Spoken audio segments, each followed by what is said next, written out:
My sister-in-law mocked my appearance, then called me a miser when I refused to fund her bachelorette. So I ruined her big day and watched her life unravel. So, my sister-in-law Steffi, 26 female, and I have a lot of history together because we went to high school together, and she was kind of a huge bully. I just so happened to be one of her favorite targets because, why not? I was a total nerd in high school, and my appearance certainly did not help my case because I was very skinny and had braces, which was pretty much the bane of my existence. I was literally the typical nerdy girl in a teenage high school movie where they only get ready after they take their glasses off, except that instead of glasses, I had to get my braces taken off. Unfortunately, my transformation did not happen until I was in college. Thankfully, I look much better now because I have gained a lot of weight and got my braces taken off before I started college. Not that there's anything wrong with the way I looked before, but right now I'm just a lot less prone to getting bullied by people. That's all. Anyway, I met my husband Andy at a college party a couple of years ago when I was in my third year of college. He was 3 years older than me and was the DJ there. That used to be his part-time job beforehand. I guess it was meant to be because I got really drunk at that party, and he offered to drive me home because my apartment was really far away, and nobody was ready to take me home since I was absolutely wasted. He was nice enough to take me home and even scribbled his phone number on the back of my hand and told me that I could call him because he liked me. The next day, I woke up with a terrible hangover, but I knew that I had found a really special guy. I called him and asked him out on a date, and that was it. We connected really well on the very first date, and I knew that I had found the one. But the only issue was his sister because he was telling me about his family on the very first date, and we had made that connection instantly because we were talking about our families. He told me that he had a sister named Steffi. Then, when I joked about how I had a bully in high school with the same name, he told me with a very serious face that it might have been his sister because she did have a few behavioral problems when she was in school. Then he told me the name of the high school that she attended, and we realized that his sister was actually my high school bully. It was kind of awkward, but I was not going to let that get in the way of whatever we had. So, I told him that it was no big deal because I liked him and not his sister, so she had nothing to do with any of this, and he agreed. After dating for 3 months, we decided that we were going to introduce each other to our families. While it was relatively easy for me to introduce him to my family, it was kind of difficult and awkward for him because he knew that his sister and I did not have the best relationship. The first time that I had dinner with his family, I was very nervous, mostly because of Steffi, but it actually didn't go that badly. His parents were really warm and kind to me, and Steffi was kind of cold and aloof, but that was still better than the way that she used to treat me back in high school. I actually prefer this new version of her because this was much less trouble to deal with. So, she didn't talk to me much and kept our interaction to a minimum, but I counted that as a win because this meant that I would not have to talk to her, and we could just ignore each other and let it go. I was quite fortunate because that is how things have been with us for the past couple of years, and I have not had to interact with her much, and neither has she expressed any interest in becoming friends with me. Even when Andy and I got married 2 years ago, she only spoke to me as much as was required of her, and that was it. So, I would say that she and I are not close at all, and both of us prefer it to be that way because after the way that she treated me in high school, I don't think I would want to be friends with somebody like her anyway. It's not like Andy has a problem with this either because he is well aware of how mean his sister is capable of being, so he does not mind the fact that the two of us don't talk. He knows that I have not forgiven her for the way she ruined my high school life because she has never shown me that she is sorry, so I can't exactly forgive somebody who's not even sorry, and he understands that and respects it. But he and Steffi have a normal sibling relationship like most other people do, and I don't mind that because I know that he does not see Steffi the same way that I see her, and I am completely fine with that.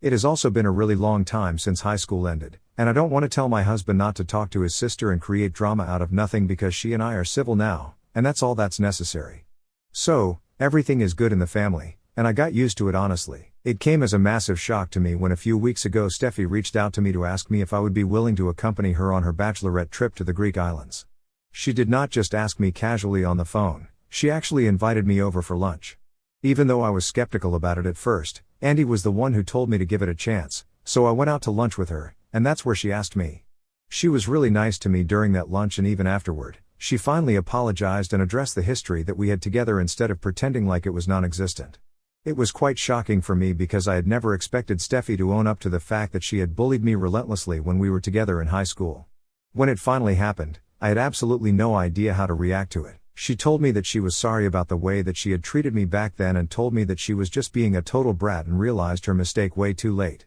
She also mentioned that the reason she had never addressed her behavior even after I started dating her brother was because she felt awkward bringing up things from the past and did not know how to face me after everything that she had put me through back when we were teenagers. While talking about all these things, she even threw in some tears to make it seem very genuine, and I, being the gullible emotional fool that I am, fell for all of it hook, line, and sinker. I told her that I forgave her and that it was all in the past anyway because now I did not have any issues with her since we all were adults here. And we could deal with it like we were meant to and just have a couple of drinks together and forget about it.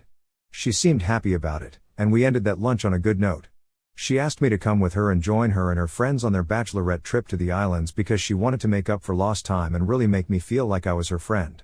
Initially, I was kind of hesitant to agree to it, but she really talked me into it, and eventually I just agreed because I thought that it would be a fun experience, and it would really help me build a relationship with Steffi because I was sick of having tension with her anytime we were in the same room. So, after a lot of deliberation, I decided to say yes because I was willing to move on from the past and give our relationship a new and fresh start, and there was no better way to do it than to go on a trip and just let our hair down. That was a couple of weeks ago, and after that, Steffi and I remained in touch. She was getting married next month, and we were going to leave for the trip at the beginning of this week, but it did not happen because of a little stunt that she decided to pull at the airport. She thought that she could trick me into paying for the entire trip by springing the news on me at the airport so that I would not be able to back out, but little did she know that I had absolutely no qualms about ditching them and going back home because, unlike her, I did not care about what her friends thought of me or even what she thought of me, if I am being very honest. We got there about an hour before our flight was scheduled to leave, and we were all just chatting, but then Steffi said that she wanted to get coffee and asked me to come with her, so I did. When we were at the counter, she told me really casually, "Oh, by the way, I hope that all your cards work internationally because otherwise you will have a really difficult time paying for stuff." So, I told her that I was going to be carrying cash for all the souvenirs and knickknacks that I wanted to buy, and then she told me that she meant more like the hotel rooms and food that we were going to eat and even the flight tickets because I would have to reimburse her for all of that. I did not know what she was talking about because we had not discussed this before that point in time, and half an hour before our flight was supposed to take off was really not the right time for this discussion. She was telling me all of this in a really casual tone, so I asked her if she expected me to pay for myself throughout this entire trip, and then she told me, "Not just yourself, but for everybody on the trip, all of my friends and I. I thought you were going to be paying for this entire thing and sponsoring it, which is why I picked such an expensive destination since I know that you can afford it. Is that going to be a problem?" I still remember the exact words that she said, and I can even hear it in the tone because she was saying it like it was the most obvious thing in the world even though we had never discussed it, and I had never agreed to any of it. I asked her if she was serious, and she told me that she had obviously expected me to pay for all of this, and she would be forced to think of me as a really stingy miser because I was the person with the biggest paycheck that she knew of, and she could not think of one single reason why I would say no to sponsoring the trip. I could come up with more than a couple of reasons, the first being that I never agreed to any of this, and she never even asked me if I would be okay with it, so I don't understand why she would assume something like this. Even though it was true that I earn more than most people that she knew since I am the VP of a moderately large-scale firm, I still did not think that it was an obligation for me to sponsor her trip, especially because we were still building a relationship. We were not at that point yet, and I was definitely not going to even consider paying for a holiday for a bunch of women that I didn't even know. More importantly, this is my money and my choice, so she could think of me as a miser or a stingy person, but it would not matter to me because I was not going to spend an exorbitant amount of money on a trip that I did not even organize and on a bunch of people that I didn't even know or like. So, after a while of just standing there while she was getting coffee, I decided to walk back to where everybody was sitting, grab my stuff, and just leave because this was ridiculous, and I did not want to create a scene in a public space, so I decided to leave quietly. Steffi chased after me with her coffee, and even her friends tried to ask me what was wrong, but I did not think that it was important to tell them anything, so I just walked out of the airport and got into the first cab that I could find before they got to me. As soon as I was in the cab, I decided to block Steffi so that she would not be able to contact me and annoy me, and the next thing that I did was call Andy up to let him know what had happened. I actually felt pretty bad for him because he had been very excited about the fact that his sister and I were finally getting along together, and I thought that this trip was going to improve our relationship, but clearly both of us had been very wrong about everything. When I called him and told him what Steffi had tried to do, he was even more outraged than I was and told me that this was unacceptable behavior, and he was going to call his parents up immediately and talk to them about it. I guess he was far more disappointed in his sister's behavior than I had been because I already knew that she was a terrible person, and I was not very surprised at this turn of events, but I think maybe Andy and his parents had been expecting a little more from her, and she had really let them down. That is what really screwed things up for her after that call, because once they knew what she had tried to pull, they were all incredibly pissed. Andy did not speak to her directly, but I could tell that he was not going to let this go because it was pretty insulting to me, and he was really just disappointed with his sister. Once I came back home from the airport, Andy told me that I did not need to speak to Steffi anymore, but I did not have to be told twice since I did not want anything to do with her anyway. I didn't hear from anybody from his family for the rest of the day, not even his parents, but I knew that he was on the phone with them on and off throughout the day. Tempers were running high that day, so I chose not to talk to anybody about it because I knew that everybody was already feeling upset about things, and I did not want to add to it, so I just kept quiet and waited for the storm to subside. 2 days passed, and nothing happened, but I did speak to my in-laws during that time, and they told me how sorry they were about the way that Steffi had treated me, but I told them it was no big deal because it wasn't exactly their fault. I had seen the way that they had raised their son, so I knew that the parenting was not the problem, and if there was anybody to blame for how Steffi turned out, then it was just herself. Andy and I were also back to normal pretty quick after that. I did not ask him about any of the consequences that Steffi would have to face for her actions because I was just not interested in any of that.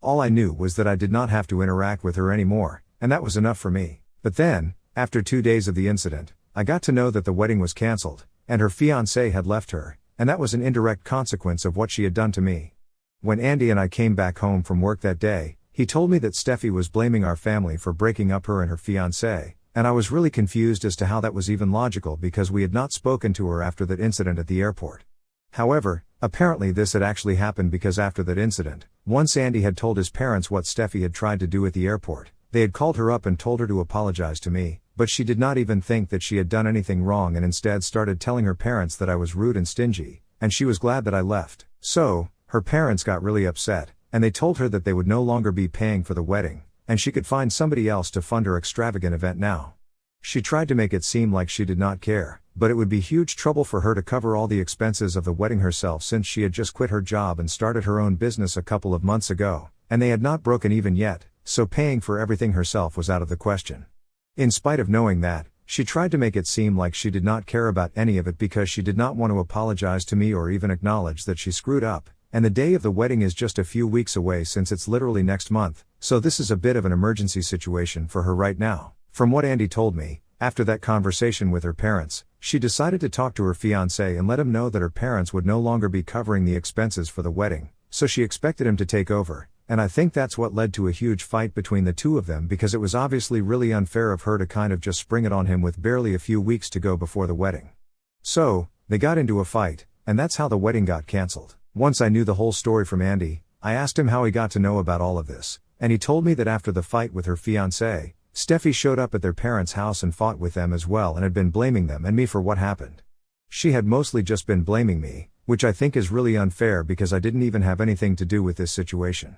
She said that because of me, first she had to cancel her trip with her girlfriends because I refused to pay up, and now she was going to have to cancel her entire wedding, and her fiancé was probably going to break up with her because she did not see any other way out of this. The trip thing I do not agree with in the slightest because there had been absolutely no discussion about me paying for anything, so it was stupid of her to expect anything from me, but I do feel kind of bad that her wedding is getting cancelled. I feel like I should not have complained to my husband and been so up in arms about the whole thing. I guess I just feel kind of sad for her because I know that she was really looking forward to getting married. I'm just here for reassurance if I'm being very honest. Ida for complaining to my husband when my sister-in-law told me that she expected me to sponsor her bachelorette trip for all of her friends at the airport. I think I really needed to hear that. I had been feeling really terrible about everything, and it did not help that Steffi had been posting sad things about getting betrayed and stuff. It has been 5 days since the airport incident, and even though I have her blocked everywhere, I know for a fact that she has been posting weird sad quotes for attention, and when anybody asks her about it, she tells them her side of the story and pretends to be the victim. So, any remorse that I had about her wedding getting cancelled, it's all gone now because clearly she will stop at nothing to make me look like the villain in her story, and I don't need to feel bad for her. She has even gone to the extent of telling people that while she had expected me to stab her in the back, she did not think that her brother would ever encourage me or tolerate something like this, but she was obviously wrong, and her brother couldn't care less about her feelings. Again, I feel like I need to emphasize that she had literally never ever asked me if I was comfortable or willing to pay for the expenses of the trip for her and all her friends, so the fact that she had to cancel it at the very last minute and come back from the airport was her own fault. But somehow, in her version of the story, apparently we had had this discussion several times, But I flipped at the airport and decided to throw a fit and leave, which was a huge slap in the face for her because then she and all her friends had to go back home, and the trip didn't even happen, and it was really humiliating. It's infuriating the way that she has been spreading these lies about me, but I'm actually happy that most of the relatives that she has been telling this to have reached out to me to ask about it because it seemed really out of character for me, and I was able to clear the air and tell them my side of things, and for the most part, people have believed me. So, whatever she's trying to do is not working, and she is coming off as a total liar and an idiot. And he told me that he wanted to speak to her and tell her that she can't just go around lying about us, but I told him that he did not need to say a word to her because the things that she's doing are backfiring, and instead of damaging our reputation, she's just doing it to herself, so we can just let her carry on. So, it has been around 2 weeks since we learned that Steffi would no longer be getting married. She had been talking crap about us to all of her relatives, but it did not work because most people did not trust what she was saying and came to me to confirm the story, and I told them the truth. After a few days, pretty much everybody knew the truth, so there was no point in her trying to make us look like the bad guys, so she stopped. We thought that it would be the end of the story, but apparently not because now she has moved in with her parents since unfortunately she and her fiancé have broken up, and she has nowhere else to go. Her fiancé was a decent guy and had offered to let her have the apartment, and he could move out, but she would not be able to cover the rent on her own, and so she chose to move out and live with her parents instead. Andy and I think it's really ironic that she had so much to say back when her parents had told her that they would not be funding her wedding, and she had pretended like she had everything sorted, but now her life was falling apart, and the only people that she could turn to were her parents. My in-laws were also nice enough to take her in even after all the nasty behavior from her end, but now that she's living with them, I guess she should have had the common sense not to go on talking crap about me and Andy at least in front of her parents because they were Andy's parents as well. But she really is one of the stupidest people I've ever come across because even after my in-laws made it clear to her that she was not allowed to talk crap about us and pretend like we were the bad guys, she went on doing so in front of them and would constantly try to turn them against us. So, my in-laws decided to tell her that she could either accept her mistake and try to become a better person or they would not allow her to live with them anymore, and that obviously pissed her off because now she has taken to messaging Andy and reminding him every day that I did not just ruin her bachelorette trip and her wedding but now I also ruined her life because her fiancé dumped her, and her parents only keep siding with me as if any of that is my fault. He has not blocked her yet because she is family, but she is on thin ice right now, and a couple more texts against me, and I'm pretty sure that Andy is going to show up at his parents' house and teach her a lesson in person. I am pretty sure that she is just doing this to rile us up or vent her frustrations, but it's unacceptable. So, we did it. I really just could not take it anymore because she was really taking things too far and saying the most horrible things about me while messaging Andy. She even expected to get away with it because she thought that we would not actively try to get back at her, but unfortunately for her, we are not that nice. She had called me every name in the book and referred to me as jealous and insecure and had even said that I did not look any better than I did back in high school, which was just a straight up lie. She knows that I am very touchy about my appearance and makes it a point to pick on it every time that she can, and it has become very apparent at this point. I also don't even understand why she thinks that I would be jealous of her because right now my life is a lot better than hers, and she literally has nothing that I would be jealous or insecure about. But anyway, these were the things that she had been texting Andy in an attempt to make us mad, and she succeeded in doing so because earlier this evening we went to my in-laws' house and confronted her because she needed to stop believing that she could say and do absolutely whatever she wanted to, and then we would just allow her to get away with it all the time. We had already spoken to Andy's parents, and they knew what we were here for, so they did not ask many questions and just let us in.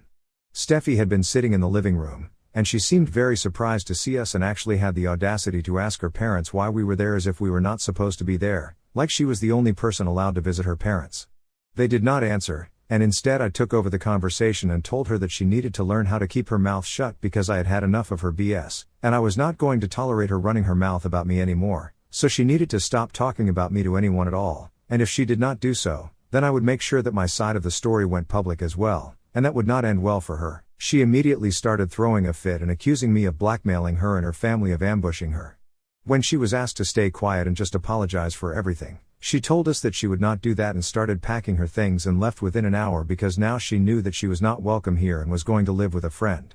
I am positive that she will be back in a couple of weeks because I don't think any friend will allow her to live with them free of cost, and judging by how much of a miser she is, I highly doubt that she will cough up anything when she can go back to her parents and live with them for free. But as of now, we're all free of her, and I would say that I'm much better off right now, and I think that everybody would agree with me when I say that.